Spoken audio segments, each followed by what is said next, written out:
ప్రజాస్వామ్య దేశంలో అత్యంత కీలకమైన ఓటింగ్ డేను చాలా మంది హాలిడేగా భావిస్తున్నారు. ఇంట్లోనే ఉండి కొందరు, టూర్స్కి వెళ్లి ఇంకొందరు ఓటుకు దూరంగా ఉంటున్నారు. అటు ఈసీ ఎన్ని చర్యలు తీసుకున్నా ఇప్పటికీ ఎంతో మంది ఓటింగ్కు దూరంగానే ఉంటున్నారు. ఈ క్రమంలో పోలింగ్ బూత్ మొహమే చూడని వారి కోసం పలు సంస్థలు ఆఫర్లను ప్రకటించాయి. ట్రావెల్ మొదలు ఆసుపత్రులు, హోటల్స్ వరకు పలు సంస్థలు ఆఫర్లు అందిస్తున్నాయి.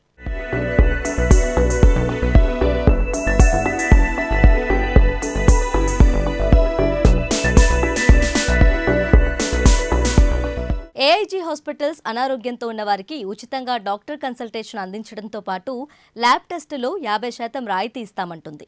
దేశవ్యాప్తంగా పలు రెస్టారెంట్స్ కూడా ఆఫర్స్ ప్రకటించాయి. పలు నగరాల్లో 20% వరకు ఆఫర్ను అందించాయి.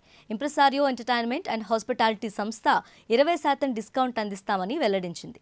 ఓటు వేసిన తర్వాత సీరా గుర్తు చూపితే చాలు. హైదరాబాద్లో కొన్ని ప్రముఖ రెస్టారెంట్లో డైనింగ్పై 50% రాయితీని తమ డైనౌట్ ద్వారా అందిస్తామని స్విగ్గీ ప్రకటించింది. ఈ లిస్టులో Antera Kitchen and Bar, Papaya, Air Live, Novotel, రీమెడియన్, రెడ్ రైనో, కాఫీ కప్ వంటివి ఉన్నాయి.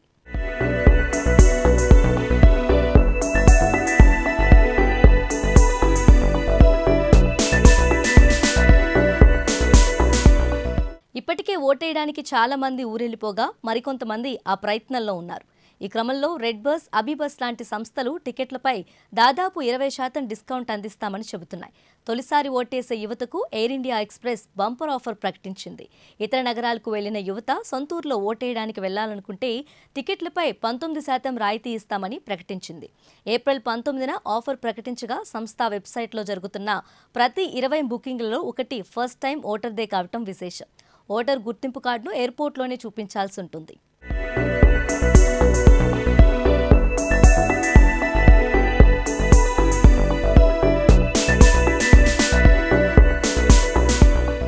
ర్యాపిడో సైతం ఓటర్ల కోసం మంచి ఆఫర్ను ప్రకటించింది.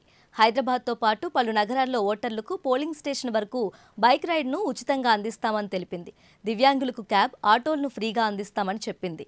అసెంబ్లీ ఎన్నికల సమయంలో కూడా ర్యాపిడో ఇలాంటి ఆఫర్నే అందించింది. ఓటు వేసినట్లు సీరా గుర్తు చూపితే ఎంట్రీ టికెట్లపై 20% డిస్కౌంట్ అందిస్తామని వండర్లా తెలిపింది. ఈ నెల 13 నుంచి 15 తేదీల్లో ఆఫర్ వర్తిస్తుందని ప్రకటించింది.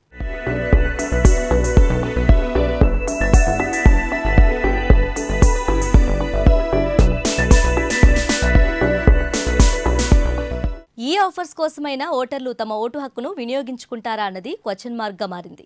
అయితే ఆఫర్ల వెనుక ఆ సంస్థల ప్రయోజనాలు దాగి ఉన్నాయనేది నిజమే అయినా ఓటింగ్ పెంచడం కోసం ఆఫర్లు ప్రకటించాల్సి రావటం దురదృష్టకరమని పలువురు పరిశీలకులు చెబుతున్నారు. గతంలో ఆఫర్లు అందించినా నగరాల్లో ఓటింగ్ శాతం పెరగలేదని, ఈసారి ఎలా ఉంటుందో చూడాలంటున్నారు.